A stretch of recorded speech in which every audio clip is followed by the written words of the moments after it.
Hi ಎಲ್ರಿಗೂ ನಮಸ್ಕಾರ. Share marketing Kannada ಚಾನೆಲ್ಗೆ ನಿಮಗೆ ಸ್ವಾಗತ. ಸೆಪ್ಟೆಂಬರ್ 22ರ ಮಾರ್ಕೆಟ್ ಅಪ್ಡೇಟ್ನ ಅಬ್ಸರ್ವ್ ಮಾಡೋದಾದರೆ ಮಾರ್ಕೆಟ್ನ ವೀಕ್ನೆಸ್ ಇವತ್ತು ಕೂಡ ಕಂಟಿನ್ಯೂ ಆಗಿದೆ. ನಿಫ್ಟಿಯಲ್ಲಿ 125 ಪಾಯಿಂಟ್ಗಳ ಕರೆಕ್ಷನ್ ನೋಡೋದಕ್ಕೆ ಸಿಕ್ತು. 0.5% ನಿಫ್ಟಿ ಕರೆಕ್ಟ್ ಆಗಿದೆ. 25,200 ಲೆವೆಲಲ್ಲಿ ಈಗ ನಿಫ್ಟಿ ಟ್ರೇಡ್ ಆಗ್ತದೆ. ಸೊ 25,150 ಒಂದು ಕ್ರಿಟಿಕಲ್ ಸಪೋರ್ಟ್ ಆಗಿ ಕೆಲಸ ಮಾಡುತ್ತೆ. ಆ ಒಂದು ಲೆವೆಲ್ ಕೂಡ ಬ್ರೇಕ್ ಆದರೆ ಇನ್ನೂ ಹೆಚ್ಚಿನ ವೀಕ್ನೆಸ್ನ ಎಕ್ಸ್ಪೆಕ್ಟೇಷನ್ ಇರುತ್ತೆ. ಸೆನ್ಸೆಕ್ಸ್ನಲ್ಲಿ ಕೂಡ 466 ಪಾಯಿಂಟ್ಗಳ ಕರೆಕ್ಷನ್ ಇವತ್ತು ನೋಡೋದಕ್ಕೆ ಸಿಕ್ತು. 0.6% ಸೆನ್ಸೆಕ್ಸ್ ಕೂಡ ಕರೆಕ್ಟ್ ಆಗಿದೆ. ಬ್ಯಾಂಕ್ ನಿಫ್ಟಿಯಲ್ಲಿ ಕೂಡ 0.3% ಕರೆಕ್ಷನ್ ನೋಡೋದಕ್ಕೆ ಸಿಕ್ಕಿದೆ. ಸೊ ಗ್ಲೋಬಲ್ ಮಾರ್ಕೆಟ್ಸ್ಗಳಲ್ಲಿ ಕೂಡ ಸ್ವಲ್ಪ ಮಟ್ಟಿಗೆ ಪ್ರೆಷರ್ ಇತ್ತು. ಅದರ ಇಂಪ್ಯಾಕ್ಟ್ ಇಂಡಿಯನ್ ಮಾರ್ಕೆಟ್ನಲ್ಲಿ ಕೂಡ ನೋಡೋದಕ್ಕೆ ಸಿಕ್ಕಿದೆ. ಹಾಗೆ IT ಇಂಡೆಕ್ಸ್ನಲ್ಲಿ ಸಾಕಷ್ಟು ವೀಕ್ನೆಸ್ ಇದ್ದ ರೀಸನ್ನಿಂದ ನಿಫ್ಟಿ ಸೆನ್ಸೆಕ್ಸ್ನಲ್ಲಿ ಕೂಡ ಸಾಕಷ್ಟು ವೀಕ್ನೆಸ್ ಇವತ್ತು ನೋಡೋದಕ್ಕೆ ಸಿಕ್ತು. ಸೊ ನಿಫ್ಟಿ ಬೆಳಿಗ್ಗೆ 25,250ರ ಲೆವೆಲಲ್ಲಿ ಓಪನ್ ಆಯಿತು. ಆ ಲೆವೆಲ್ನಿಂದ ಸ್ವಲ್ಪ ರಿಕವರಿ ನೋಡೋದಕ್ಕೆ ಸಿಕ್ಕಿದ್ರು ಕೂಡ ಮಧ್ಯಾಹ್ನದ ನಂತರ ಸಾಕಷ್ಟು ವೀಕ್ನೆಸ್ ನೋಡೋದಕ್ಕೆ ಸಿಕ್ಕಿದೆ. ಹಾಗೆ ಇವತ್ತಿಂದ GST 2.0 ಅಪ್ಲಿಕೇಬಲ್ ಆಗ್ತದೆ. ಸಾಕಷ್ಟು ಪ್ರಾಡಕ್ಟ್ಸ್ಗಳ GST ರೇಟ್ ಕೂಡ ಕಟ್ ಆಗಿದೆ. ಇದರ ಬಗ್ಗೆ IDFC ಫಸ್ಟ್ ಬ್ಯಾಂಕ್ನ CEO ವೈದ್ಯನಾಥನ್ ಅವರು ಮಾತಾಡಿದ್ದಾರೆ. ಈಗ ಆಲ್ರೆಡಿ ನಾವು 2026ರ ಫಿನಾನ್ಷಿಯಲ್ ಇಯರ್ನ 2ನೇ ಕ್ವಾರ್ಟರ್ನ ಮುಗಿಸ್ತಾ ಇದ್ದೀವಿ. ಇನ್ನು 2 ಕ್ವಾರ್ಟರ್ಸ್ ಅಷ್ಟೇ ಪೆಂಡಿಂಗ್ ಇದೆ. ಸೊ ಈಗಷ್ಟೇ ಈ ರೇಟ್ ಕಟ್ಗಳು ಆಗಿದೆ. ಅದರ ಇಂಪ್ಯಾಕ್ಟ್ 2026ರ ಫಿನಾನ್ಷಿಯಲ್ ಇಯರ್ನಲ್ಲಿ ಅಷ್ಟಾಗಿ ನೋಡೋದಕ್ಕೆ ಸಿಗೋದಿಲ್ಲ. 2027ರ ಫಿನಾನ್ಷಿಯಲ್ ಇಯರ್ ಅಂದರೆ ಏಪ್ರಿಲ್ 2026ರಿಂದ ಏನು ಫಿನಾನ್ಷಿಯಲ್ ಇಯರ್ ಸ್ಟಾರ್ಟ್ ಆಗುತ್ತೆ ಆ ಫಿನಾನ್ಷಿಯಲ್ ಇಯರ್ನಲ್ಲಿ ಈ GST ರೇಟ್ ಕಟ್ಗಳಿಂದ ಕಂಪನಿಗಳ ಪ್ರಾಫಿಟಬಿಲಿಟಿ ಕನ್ಸಿಡರಬ್ಲಿ ಇನ್ಕ್ರೀಸ್ ಆಗುತ್ತೆ. ಒಳ್ಳೆ ಒಂದು ಗ್ರೋತ್ನ ಎಕ್ಸ್ಪೆಕ್ಟೇಷನ್ ಇರುತ್ತೆ ಅಂತ ಅವರು ಇಂಟರ್ವ್ಯೂನಲ್ಲಿ ತಿಳಿಸಿದ್ದಾರೆ. ಸೊ ಸಾಕಷ್ಟು ಕಂಪನಿಗಳು ಆಲ್ರೆಡಿ ಈ GST ಬೆನಿಫಿಟ್ಸನ್ನು ಕಸ್ಟಮರ್ಸ್ಗಳಿಗೆ ಪ್ರೊವೈಡ್ ಮಾಡ್ತೀವಿ ಅಂತ ಯಾವುದೇ ರೀತಿಯಲ್ಲಿ ಪ್ರಾಡಕ್ಟ್ ಪ್ರೈಸ್ ಹೈಕನ್ನು ಮಾಡಿಲ್ಲ. ಇದೇ ರೀತಿಯಲ್ಲಿ ಏನಾದರೂ ಕಂಟಿನ್ಯೂಷನ್ ಆದರೆ ಒಳ್ಳೆ ಒಂದು ಕನ್ಸಂಪ್ಷನ್ ನೋಡೋದಕ್ಕೆ ಸಿಗುತ್ತೆ. ಇವರ ಪ್ರಕಾರ ಈಗೇನು ಭಾರತದಲ್ಲಿ ಕನ್ಸಂಪ್ಷನ್ ಆಗ್ತದೆ ಅದು 2 ಲಕ್ಷ ಕೋಟಿಯಷ್ಟು ಇನ್ನೂ ಇನ್ಕ್ರೀಸ್ ಆಗುತ್ತೆ ಅಂತ ಪ್ರೆಡಿಕ್ಷನ್ ಇದೆ. ಇದರಿಂದ ಭಾರತದ ಎಕಾನಮಿ ಇನ್ನಷ್ಟು ಸ್ಟ್ರಾಂಗ್ ಆಗುತ್ತೆ. GST ಕಟ್ ಆಗಿದ್ರೂ ಕೂಡ ಕಡಿಮೆ GSTನಲ್ಲೇ ಗೌರ್ಮೆಂಟ್ ಒಳ್ಳೆ ಒಂದು GST ಕಲೆಕ್ಷನ್ಸನ್ನು ಮಾಡುವಂಥ ಪಾಸಿಬಿಲಿಟೀಸ್ಗಳು ಕೂಡ ಇರುತ್ತೆ. ಇದು ಓವರ್ ಆಲ್ ಎಕಾನಮಿಗೆ ಪಾಸಿಟಿವ್ ಆಗುತ್ತೆ ಅನ್ನೋದು ವೈದ್ಯನಾಥನ್ ಅವರ ವ್ಯೂ ಆಗಿರುತ್ತೆ. ಹಾಗೆ RBI ರೇಟ್ ಕಟ್ಗಳನ್ನೇನು ಮಾಡ್ತಿದ್ದಾರೆ ಅದನ್ನು ಇನ್ನೂ ಒಂದೆರಡು ಸೈಕಲ್ ಕಂಟಿನ್ಯೂ ಮಾಡಿದ್ರೆ ಬ್ಯಾಂಕ್ಗಳು ಕೂಡ ಒಳ್ಳೆ ಒಂದು ಪ್ರಾಫಿಟಬಿಲಿಟಿಯನ್ನು ತೋರಿಸ್ಬೋದು. ಲೋನ್ ಬಾರೋಯಿಂಗ್ ಕೂಡ ಇನ್ಕ್ರೀಸ್ ಆಗ್ತಾ ಹೋಗುತ್ತೆ. ಅದು ಬ್ಯಾಂಕ್ಗಳ ಪ್ರಾಫಿಟಬಿಲಿಟಿಯನ್ನು ಕೂಡ ಇನ್ಕ್ರೀಸ್ ಮಾಡುತ್ತೆ ಅಂತ ಪ್ರಿಡಿಕ್ಟ್ ಮಾಡಿದ್ದಾರೆ. ಸೊ ನಿಫ್ಟಿಯ ಇವತ್ತಿನ ಟಾಪ್ ಗೇನರ್ಸ್ ಮತ್ತು ಲೂಸರ್ಸನ್ನು ಅಬ್ಸರ್ವ್ ಮಾಡಿದಾಗ ಅದಾನಿ ಸ್ಟಾಕ್ಗಳಲ್ಲಿ ಮೊಮೆಂಟಮ್ ಕಂಟಿನ್ಯೂ ಆಗ್ತದೆ.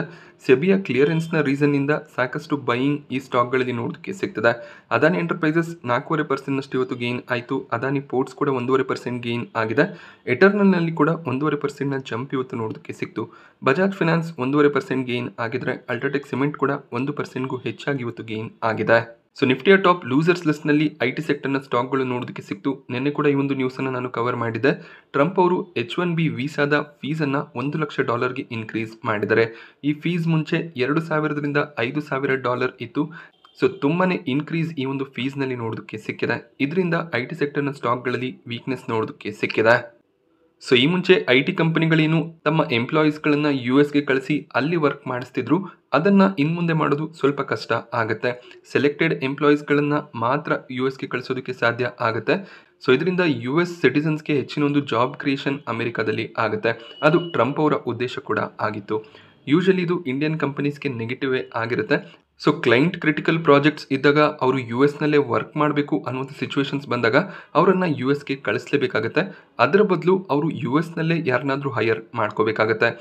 ಅದರಿಂದ ಹೆಚ್ಚಿನ ಒಂದು ಕಾಸ್ಟ್ IT ಕಂಪನಿಗಳಿಗೆ ಬೀಳ್ಬೋದು. ಅದು ಅವರ ಮಾರ್ಜಿನ್ನ ಮೇಲೆ ಇಂಪ್ಯಾಕ್ಟನ್ನು ಕೂಡ ತರ್ಬೋದು. ಆ ಒಂದು ನ್ಯೂಸ್ನಿಂದ IT ಸ್ಟಾಕ್ಗಳಲ್ಲಿ ವೀಕ್ನೆಸ್ ಬರ್ತಿದೆ. ಬಟ್ ಅನಲಿಸ್ಟ್ಗಳು ಎಕ್ಸಿಸ್ಟಿಂಗ್ ಎಂಪ್ಲಾಯೀಸ್ಗಳಿಗೆ ಯಾವುದೇ ರೀತಿಯ ಪ್ರಾಬ್ಲಮ್ಸ್ ಆಗೋದಿಲ್ಲ. ಅವರು H1B ವೀಸಾವನ್ನು ರಿನ್ಯೂ ಮಾಡ್ಕೋಬೋದು. ಇದರಿಂದ ಇಂಪ್ಯಾಕ್ಟ್ ಬರೋದಿಲ್ಲ ಅಂತ ಹೇಳಿದರು. ಬಟ್ ಸ್ಟಿಲ್ ಇವತ್ತು ಪ್ಯಾನಿಕ್ ಸೆಲ್ಲಿಂಗ್ ನೋಡೋದಕ್ಕೆ ಸಿಕ್ಕಿದೆ. ಸೊ FIIs ಮ್ಯೂಚುವಲ್ ಫಂಡ್ಗಳು ಸ್ವಲ್ಪ ಸೆಲ್ಲಿಂಗನ್ನು ಮಾಡ್ತಾರೆ. ಅದರಿಂದ ಕೂಡ ಪ್ರೆಷರ್ ನೋಡೋದಕ್ಕೆ ಸಿಗುತ್ತೆ. ಬಟ್ ಒಳ್ಳೆ ಒಂದು ಆಪರ್ಚುನಿಟಿ ಆಗುತ್ತೆ IT ಸ್ಟಾಕ್ಗಳನ್ನು ಅಕ್ಯುಮುಲೇಟ್ ಮಾಡ್ಕೊಳ್ಳೋದಕ್ಕೆ. ಎಸ್ಪೆಷಲಿ ಇನ್ಫೋಸಿಸ್ ಬೈಬ್ಯಾಕನ್ನು ಕೂಡ ಅನೌನ್ಸ್ ಮಾಡಿದ್ದಾರೆ. ಆದ್ದರಿಂದ ಮುಂದಿನ ದಿನಗಳಲ್ಲಿ ಪ್ರೈಸ್ ಮೊಮೆಂಟಮ್ ಇರ್ಬೋದು. ಈ IT ಸ್ಟಾಕ್ಗಳನ್ನು ಲೋವರ್ ಲೆವೆಲ್ಗಳಲ್ಲಿ ಅಕ್ಯುಮುಲೇಟ್ ಮಾಡ್ಕೊಳ್ತಾ ಹೋಗ್ಬೋದಾಗತ್ತೆ. ಸೊ ಲಾಂಗ್ ಟರ್ಮ್ನ ಪರ್ಸ್ಪೆಕ್ಟಿವ್ ಇದ್ದಾಗ ಈ ಸ್ಟಾಕ್ಗಳು ಖಂಡಿತವಾಗ್ಲೂ ಲಾಂಗ್ ಟರ್ಮ್ನಲ್ಲಿ ರಿಟರ್ನ್ಸನ್ನು ಜನರೇಟ್ ಮಾಡಿ ಕೊಡುತ್ತೆ. ಹಾಗೆ ಇವತ್ತು ಸಿಪ್ಲಾನಲ್ಲಿ ಕೂಡ 2%ಗೂ ಹೆಚ್ಚಿನ ಕರೆಕ್ಷನ್ ನೋಡೋದಕ್ಕೆ ಸಿಕ್ಕಿದೆ. ಸೊ ಅದಾನಿ ಪವರ್ ತಮ್ಮ ಒಂದು ಶೇರ್ಸ್ಗಳನ್ನು ಸ್ಪ್ಲಿಟ್ ಮಾಡೋದಕ್ಕೆ ಅಪ್ರೂವಲನ್ನು ಕೊಟ್ಟಿದ್ರು. ಇವತ್ತು ರೆಕಾರ್ಡ್ ಡೇಟ್ ಆಗಿತ್ತು. 10 ರೂಪಾಯಿ ಇದ್ದಂಥ ಫೇಸ್ ವ್ಯಾಲ್ಯೂ 2 ರೂಪಾಯಿಗೆ ಸ್ಪ್ಲಿಟ್ ಆಗಿದೆ. ಅಂದರೆ ಅಡಿಷನಲ್ 4 ಶೇರ್ಗಳು ನಿಮಗೆ ಕ್ರೆಡಿಟ್ ಆಗುತ್ತೆ. ಹಾಗೆ ಇವತ್ತು ಸ್ಟಾಕ್ ಸ್ಪ್ಲಿಟ್ ಆದ ಪ್ರೈಸ್ನಿಂದ 20% ಜಂಪ್ ಅದಾನಿ ಪವರ್ನಲ್ಲಿ ನೋಡೋದಕ್ಕೆ ಸಿಕ್ಕಿದೆ. ಸೊ ಯಾರೆಲ್ಲ ಲಾಂಗ್ ಟರ್ಮ್ಗೆ ಅದಾನಿ ಪವರನ್ನು ಬೈ ಮಾಡಿ ಹೋಲ್ಡ್ ಮಾಡ್ಕೊಂಡಿದ್ರು, ಸ್ಟಾಕ್ ಸ್ಪ್ಲಿಟ್ನ ನಂತರ ಅವ್ರಿಗೆ ಒಳ್ಳೆ ಒಂದು ರಿಟರ್ನ್ಸ್ ಸಿಗ್ತದೆ. ಸೊ ಇನ್ನೂ 4 ಶೇರ್ಸ್ಗಳು ಕ್ರೆಡಿಟ್ ಕೂಡ ಆಗೋದ್ರಿಂದ ಒಂದೇ ದಿನದಲ್ಲಿ ಆಲ್ಮೋಸ್ಟ್ 20% ರಿಟರ್ನ್ಸ್ ಆ ಇನ್ವೆಸ್ಟರ್ಸ್ಗಳಿಗೆ ಸಿಕ್ಕಿದೆ. ಬಟ್ ಯಾರು ಇವತ್ತು ಶೇರ್ಸ್ಗಳನ್ನು ಪರ್ಚೇಸ್ ಮಾಡಿದ್ದಾರೆ ಅವರಿಗೆ ಅಡಿಷನಲ್ ಶೇರ್ಸ್ ಸಿಗೋದಿಲ್ಲ. ಲೋವರ್ ಲೆವೆಲ್ನಲ್ಲಿ ಶೇರ್ಗಳನ್ನು ಪರ್ಚೇಸ್ ಮಾಡಿದರೆ ಅಂದರೆ 150ರ ಕೆಳಗಡೆ ಶೇರ್ಸನ್ನು ಬೈ ಮಾಡಿದರೆ ಒಂದೇ ದಿನ 20% ರಿಟರ್ನ್ಸ್ ಅವ್ರಿಗೆ ಸಿಕ್ಕಿರುತ್ತೆ. ಸೊ ನೆಟ್ವೆಬ್ ಟೆಕ್ನಾಲಜೀಸ್ಗೆ 450 ಕೋಟಿಯ ಆರ್ಡರ್ ಸಿಕ್ಕಿತ್ತು. ಈ ಒಂದು ನ್ಯೂಸ್ ವೀಕೆಂಡಲ್ಲೇ ಬಂದಿತ್ತು. ನಿನ್ನೆ ಕೂಡ ಈ ಒಂದು ನ್ಯೂಸನ್ನು ಕವರ್ ಮಾಡಿದ್ದೆ. ಈ ಒಂದು ರೀಸನ್ನಿಂದ ಸ್ಟಾಕ್ ಪ್ರೈಸ್ನಲ್ಲಿ 7% ಜಂಪ್ ಇವತ್ತು ನೋಡೋದಕ್ಕೆ ಸಿಕ್ಕಿದೆ. ಹಾಗೆ 52 ವೀಕ್ ಹೈ ಲೆವೆಲ್ಸನ್ನು ನೆಟ್ವೆಬ್ ಟೆಕ್ನಾಲಜೀಸ್ ಟಚ್ ಮಾಡಿದೆ. ರೈಲ್ಟೆಲ್ ಕಾರ್ಪೊರೇಷನ್ಗೆ ಕೂಡ 18 ಕೋಟಿಯ ಆರ್ಡರ್ ಸಿಕ್ತು. ಬೆಳಿಗ್ಗೆ ಸ್ಟಾಕ್ ಪಾಸಿಟಿವ್ ಆಗಿ ಟ್ರೇಡ್ ಆಗ್ತಿತ್ತು. ಬಟ್ ಅದಾದಮೇಲೆ ಮಾರ್ಕೆಟ್ ವೀಕ್ನೆಸ್ನ ರೀಸನ್ನಿಂದ ಈ ಸ್ಟಾಕ್ ಸ್ವಲ್ಪ ಕರೆಕ್ಟ್ ಆಗಿದೆ. ಬಟ್ ಬ್ಯಾಕ್ ಟು ಬ್ಯಾಕ್ ಆರ್ಡರ್ಸ್ಗಳು ರೈಲ್ಟೆಲ್ ಕಂಪನಿಗೆ ಸಿಗ್ತಿದೆ. ಸೊ NSE ಯೂಶಲಿ ದೀಪಾವಳಿ ಸಂದರ್ಭದಲ್ಲಿ ಮುಹೂರ್ತ್ ಟ್ರೇಡಿಂಗ್ ಅಂತ 1 ಗಂಟೆ ಒಂದು ಸೆಷನನ್ನು ಮಾಡ್ತಾರೆ. ಮಾರ್ಕೆಟ್ ಹಾಲಿಡೇ ಸಂದರ್ಭದಲ್ಲಿ ಕೂಡ ಈ ಒಂದು ಸೆಷನ್ ನಡೆಯುತ್ತೆ. ಯೂಶಲಿ 6 ಗಂಟೆ 7 ಗಂಟೆ ಸಮಯಕ್ಕೆ ಸಂಜೆ ಈ ಒಂದು ಸೆಷನ್ ನಡೀತಿತ್ತು. ಬಟ್ ಈ ಬಾರಿ ಅಕ್ಟೋಬರ್ 21ಕ್ಕೆ 1:45 ಮಧ್ಯಾಹ್ನದಿಂದ 2:45ವರೆಗೂ ಈ ಒಂದು ಸೆಷನ್ ನಡೆಯುತ್ತೆ. ಸೊ ನಂಬಿಕೆ ಏನು ಅಂದರೆ ಈ ಒಂದು ಸೆಷನ್ನಲ್ಲಿ ಹೊಸದಾಗಿ ಯಾರು ಇನ್ವೆಸ್ಟ್ಮೆಂಟನ್ನು ಮಾಡಬೇಕು ಅಂತ ಇರ್ತಾರೆ ಅವರು ತಮ್ಮ ಇನ್ವೆಸ್ಟ್ಮೆಂಟ್ ಜರ್ನಿಯನ್ನು ಸ್ಟಾರ್ಟ್ ಮಾಡಿದ್ರೆ ಒಳ್ಳೆ ಒಂದು ರಿಟರ್ನ್ಸ್ ಮಾರ್ಕೆಟ್ನಿಂದ ಅವ್ರಿಗೆ ಸಿಗುತ್ತೆ ಅನ್ನುವಂಥ ಒಂದು ನಂಬಿಕೆ ಇದೆ. ಈ ಮುಹೂರ್ತ ಟ್ರೇಡಿಂಗ್ ಪ್ರತಿ ವರ್ಷ ನಡೆಯುತ್ತೆ. ಈ ಬಾರಿ ಅಕ್ಟೋಬರ್ 21ಕ್ಕೆ ಈ ಸೆಷನ್ ನಡೀತಿದೆ. ಸ್ವಿಗ್ಗಿ ಸ್ಟಾಕ್ ಪ್ರೈಸ್ನಲ್ಲಿ 2% ಕರೆಕ್ಷನ್ ಇವತ್ತು ನೋಡೋದಕ್ಕೆ ಸಿಕ್ತು. ಇದಕ್ಕೆ ರೀಸನ್ JM ಫಿನಾನ್ಷಿಯಲ್ಸ್ನ ಕಡೆಯಿಂದ ಬಂದಂಥ ಒಂದು ಕವರೇಜ್ ಆಗಿರುತ್ತೆ. ಸ್ವಿಗ್ಗಿನಲ್ಲಿ ನಾವು ಹೆಚ್ಚಿನ ಒಂದು ಮೊಮೆಂಟಮನ್ನು ಸದ್ಯಕ್ಕೆ ಎಕ್ಸ್ಪೆಕ್ಟ್ ಮಾಡೋದಕ್ಕೆ ಸಾಧ್ಯ ಆಗೋದಿಲ್ಲ.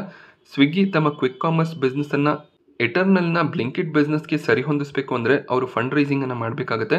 $500 ಮಿಲಿಯನ್ ಫಂಡ್ ರೈಸಿಂಗನ್ನು ಮಾಡಿದ್ರೆ ಮಾತ್ರ ಕ್ವಿಕ್ ಕಾಮರ್ಸ್ ಸೆಕ್ಟರ್ನಲ್ಲಿ ಒಳ್ಳೆಯ ಒಂದು ಆಂಬಿಷನನ್ನು ಇಟ್ಕೋಬೋದು ಅಂತ JM ಫಿನಾನ್ಷಿಯಲ್ ಕವರೇಜನ್ನು ಕೊಟ್ಟಿದ್ದಾರೆ. ಸ್ವಿಗ್ಗಿ ಬಿಸ್ನೆಸ್ಗೆ ಕಂಪೇರ್ ಮಾಡಿದಾಗ ಝೊಮ್ಯಾಟೊ ತಮ್ಮ ಕ್ವಿಕ್ ಕಾಮರ್ಸ್ ಬಿಸ್ನೆಸ್ಸನ್ನು ತುಂಬಾ ಇಂಪ್ರೂವ್ ಮಾಡ್ಕೊಂಡಿದ್ದಾರೆ. ಅಲ್ಲಿ ಪ್ರಾಫಿಟಬಲ್ ಕೂಡ ಆಗಿದ್ದಾರೆ ಅಂತ JM ಫಿನಾನ್ಷಿಯಲ್ಸ್ ಕವರೇಜನ್ನು ಕೊಟ್ಟಿದ್ದಾರೆ.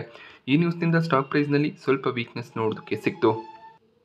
ಶಿಪ್ ಬಿಲ್ಡಿಂಗ್ ಸ್ಟಾಕ್ಗಳಲ್ಲಿ ಒಳ್ಳೆ ಒಂದು ಪಾಸಿಟಿವ್ ಟ್ರೆಂಡ್ ಇವತ್ತು ನೋಡೋದಕ್ಕೆ ಸಿಕ್ಕಿದೆ. GRSE, Cochin Shipyard, Mazagon Dock strong ಆಗಿ ಗೇನ್ ಆಗಿದೆ.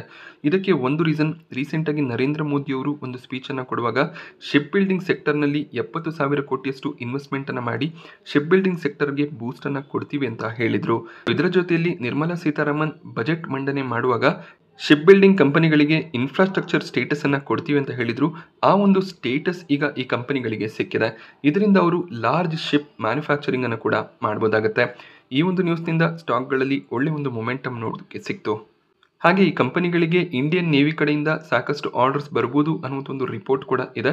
ಅದು ಕೂಡ ಪಾಸಿಟಿವ್ ಮೊಮೆಂಟಮ್ಗೆ ರೀಸನ್ ಆಗಿದೆ. ಸೊ ಯಾವ ಕಂಪನಿಗೆ ಆರ್ಡರ್ಸ್ ಬರುತ್ತೆ ಅದ್ರ ಬಗ್ಗೆ ಇನ್ನಷ್ಟೇ ಕ್ಲಾರಿಫಿಕೇಶನ್ಸ್ ಬರಬೇಕಾಗಿದೆ.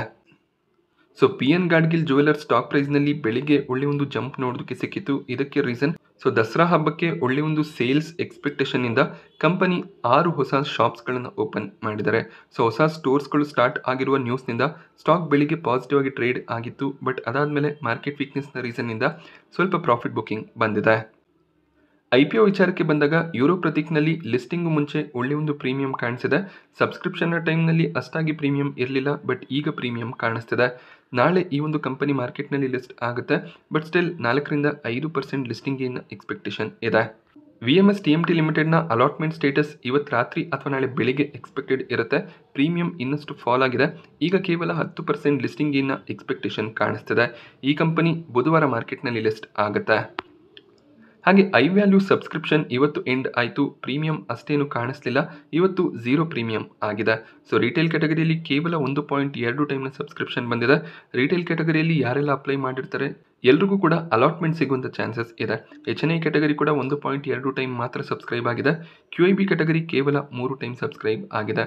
ಈ ಒಂದು IPOನಲ್ಲಿ ಫ್ಲಾಟ್ ಲಿಸ್ಟಿಂಗ್ನ ಎಕ್ಸ್ಪೆಕ್ಟೇಷನ್ ಹೆಚ್ಚಾಗಿ ಕಾಣಿಸುತ್ತೆ. GK ಎನರ್ಜಿ IPOನಲ್ಲಿ 2ನೇ ದಿನದ ಸಬ್ಸ್ಕ್ರಿಪ್ಷನ್ ಎಂಡ್ ಆಯಿತು. Retail category already 7 time subscribe ಆಗಿದೆ. HNI ಕ್ಯಾಟಗರಿ 10 ಟೈಮ್ ಸಬ್ಸ್ಕ್ರೈಬ್ ಆಗಿದೆ. QIB ಕ್ಯಾಟಗರಿಯಲ್ಲಿ 3 ಟೈಮ್ನ ಸಬ್ಸ್ಕ್ರಿಪ್ಷನ್ ನೋಡೋದಕ್ಕೆ ಸಿಕ್ಕಿದೆ. IPOನಲ್ಲಿ ಪ್ರೀಮಿಯಂ $22 ಕಾಣಿಸ್ತಿದ್ದು 14% ಲಿಸ್ಟಿಂಗ್ ಗೇನ್ನ ಎಸ್ಟಿಮೇಷನ್ಸ್ ಇರುತ್ತೆ. $2,000 ಪ್ರಾಫಿಟ್ ಪ್ರತಿ ಲಾಟ್ನ ಮೇಲೆ ಕಾಣಿಸ್ತಿದೆ. ರಿಸ್ಕ್ ತಗೋತೀರಾ ಅಂದರೆ ಈ ಒಂದು IPOನಲ್ಲಿ ನಾಳೆ ಅಪ್ಲೈ ಮಾಡ್ಬೋದಾಗತ್ತೆ. ಸಾತ್ವಿಕ್ ಗ್ರೀನ್ ಎನರ್ಜಿನಲ್ಲಿ ಪ್ರೀಮಿಯಂ ಇನ್ನಷ್ಟು ಫಾಲ್ ಆಗಿದೆ. ಈಗ ಕೇವಲ 3% ಲಿಸ್ಟಿಂಗ್ ಗೇನ್ನ ಎಕ್ಸ್ಪೆಕ್ಟೇಷನ್ ಇರುತ್ತೆ. ಗ್ರೀನ್ ಎನರ್ಜಿ ಬೇಸ್ಡ್ ಕಂಪನಿ ಆಗಿರುತ್ತೆ. ಫ್ಯೂಚರ್ನಲ್ಲಿ ಗ್ರೋತ್ನ ಎಕ್ಸ್ಪೆಕ್ಟೇಷನ್ಸ್ ಇರ್ಬೋದು, ಬಟ್ ಈಗ ಸದ್ಯಕ್ಕೆ ಲಿಸ್ಟಿಂಗ್ ಗೇನ್ಸ್ ತುಂಬಾ ಕಡಿಮೆ ಆಗಿದೆ. ರಿಟೇಲ್ ಕ್ಯಾಟಗರಿ ಕೇವಲ 1.5 ಟೈಮ್ನ ಅರೌಂಡಲ್ಲಿ ಸಬ್ಸ್ಕ್ರೈಬ್ ಆಗಿದೆ. ಇಲ್ಲಿ ಅಲಾಟ್ಮೆಂಟ್ನ ಚಾನ್ಸಸ್ ಇರುತ್ತೆ, ಬಟ್ ಪ್ರೀಮಿಯಂ ಕಡಿಮೆ ಆಗ್ತಿರೋದ್ರಿಂದ ಹೆಚ್ಚಿನ ಒಂದು ಲಿಸ್ಟಿಂಗ್ ಗೇನ್ನ ಎಕ್ಸ್ಪೆಕ್ಟೇಷನ್ ಇರೋದಿಲ್ಲ. ಸೊ ನಾನು ಈ IPOನ ಅವಾಯ್ಡ್ ಮಾಡ್ತಿದ್ದೀನಿ. ನೀವು ನಿಮ್ಮ ಡೆಸಿಷನನ್ನು ತಗೋಬೋದಾಗತ್ತೆ. ಇವತ್ತು 2 IPOಗಳು ಸಬ್ಸ್ಕ್ರಿಪ್ಷನ್ಗೆ ಓಪನ್ ಆಯಿತು. ಅಟ್ಲಾಂಟಾ ಎಲೆಕ್ಟ್ರಿಕಲ್ಸ್ನಲ್ಲಿ ಪ್ರೀಮಿಯಂ ₹100ಗೆ ಫಾಲ್ ಆಗಿದೆ. 142ರ ಅರೌಂಡಲ್ಲಿ ಪ್ರೀಮಿಯಂ ಕಾಣಿಸ್ತಿತ್ತು, ಬಟ್ ಸಡನ್ ಪ್ರೀಮಿಯಂ ಫಾಲ್ ಬಂದಿದೆ. 13% ಎಸ್ಟಿಮೇಟೆಡ್ ಲಿಸ್ಟಿಂಗ್ ಗೇನ್ಸ್ ಇವತ್ತು ನೋಡೋದಕ್ಕೆ ಸಿಗ್ತದೆ. ಕೊನೆ ದಿನದವರೆಗೂ ವೆಯ್ಟ್ ಮಾಡಿ. Retail category already 1 time subscribe ಆಗಿದೆ. ಸೊ ಇನ್ನೂ 2 ದಿನದ ಸಮಯ ಇರೋದ್ರಿಂದ ಕೊನೆ ದಿನದವರೆಗೂ ವೆಯ್ಟ್ ಮಾಡಿ ಆಮೇಲೆ ಡಿಸಿಷನನ್ನು ತಗೋಬೋದಾಗತ್ತೆ. ಹಾಗೆ ಗಣೇಶ್ ಕನ್ಸ್ಯೂಮರ್ ಕೂಡ ಇವತ್ತು ಸಬ್ಸ್ಕ್ರಿಪ್ಷನ್ಗೆ ಓಪನ್ ಆಯಿತು. ರಿಟೇಲ್ ಕ್ಯಾಟಗರಿ ಕೇವಲ 0.2 ಟೈಮ್ ಸಬ್ಸ್ಕ್ರೈಬ್ ಆಗಿದೆ. GMP ₹10 ಕಾಣಿಸ್ತಿದೆ. ಕೇವಲ 3% ಲಿಸ್ಟಿಂಗ್ ಗೇನ್ ಎಕ್ಸ್ಪೆಕ್ಟೇಷನ್ ಇರುತ್ತೆ. ಈ ಒಂದು IPOನಲ್ಲಿ ಕೂಡ ಅಷ್ಟೇ, ಕೊನೆ ದಿನದವರೆಗೂ ವೆಯ್ಟ್ ಮಾಡಿ ಆಮೇಲೆ ಡಿಸಿಷನನ್ನು ತಗೋಬೋದಾಗತ್ತೆ. ಸೊ ನಾಳೆ ಸೆಪ್ಟೆಂಬರ್ 23ಕ್ಕೆ 4 IPOಗಳು ಸಬ್ಸ್ಕ್ರಿಪ್ಷನ್ಗೆ ಓಪನ್ ಆಗ್ತದೆ. ಅದರ ಬಗ್ಗೆ ಆಲ್ರೆಡಿ ಡೀಟೇಲ್ ವೀಡಿಯೋನ ಮಾಡಿದ್ದೀನಿ. ಸೊ ಲಿಂಕ್ ನಿಮಗೆ ಡಿಸ್ಕ್ರಿಪ್ಷನ್ ಬಾಕ್ಸಲ್ಲಿ ಅವೈಲೇಬಲ್ ಇರುತ್ತೆ. ಅಲ್ಲಿಂದ ನೀವು ವೀಡಿಯೋನ ನೋಡ್ಬೋದು. ಹಾಗೆ IPOಗಳಲ್ಲಿ ಎಷ್ಟು ಪ್ರೀಮಿಯಮ್ಸ್ ಇದೆ ಅದನ್ನು ಕೂಡ ತಿಳ್ಕೊಬೋದಾಗತ್ತೆ. ಸೊ ಇವತ್ತಿನ FII DII ಆಕ್ಟಿವಿಟಿಯನ್ನು ಅಬ್ಸರ್ವ್ ಮಾಡಿದಾಗ DIIs ಕಡೆಯಿಂದ 2582 ಕೋಟಿ ಅಮೌಂಟ್ನ ನೆಟ್ ಬೈಯಿಂಗ್ ನೋಡೋದಕ್ಕೆ ಸಿಕ್ಕಿದೆ. FIIs ಮತ್ತೆ ನೆಟ್ ಸೆಲ್ಲಿಂಗನ್ನು ಮಾಡಿದ್ದಾರೆ. ಗುರುವಾರ ಶುಕ್ರವಾರ ಸ್ವಲ್ಪ ಮಟ್ಟಿಗೆ ನೆಟ್ ಬೈಯಿಂಗ್ ನೋಡೋದಕ್ಕೆ ಸಿಕ್ಕಿತ್ತು, ಬಟ್ ಇವತ್ತು ಮತ್ತೆ 2900 ಕೋಟಿ ಅಮೌಂಟ್ನ ನೆಟ್ ಸೆಲ್ಲಿಂಗ್ ನೋಡೋದಕ್ಕೆ ಸಿಕ್ಕಿದೆ. ಸೊ ಗ್ಲೋಬಲ್ ಮಾರ್ಕೆಟ್ಗಳಲ್ಲಿ ಸ್ವಲ್ಪ ಪ್ರೆಷರ್ ಇದ್ದಾಗ ಅಥವಾ ಬ್ಯಾಡ್ ನ್ಯೂಸ್ಗಳು ಬರೋದಕ್ಕೆ ಸ್ಟಾರ್ಟ್ ಆದಾಗ FIIs ಯೂಶಲಿ ನೆಟ್ ಸೆಲ್ಲಿಂಗನ್ನು ಮಾಡ್ತಾರೆ. ನಾನಿವತ್ತು ನಿಮಗೆ ಮಾರ್ಕೆಟ್ನ ಬಗ್ಗೆ ಕೊಟ್ಟಂಥ ಇನ್ಫಾರ್ಮೇಷನ್ ಇಷ್ಟ ಆದರೆ ವೀಡಿಯೋನ ಲೈಕ್ ಮಾಡಿ. ಹಾಗೆ ಇದೇ ರೀತಿಯ ಮಾರ್ಕೆಟ್ ಅಪ್ಡೇಟ್ಸ್ಗಳಿಗೋಸ್ಕರ ಚಾನಲ್ನ ಸಬ್ಸ್ಕ್ರೈಬ್ ಮಾಡ್ಕೊಳ್ಳಿ. Thank you friends.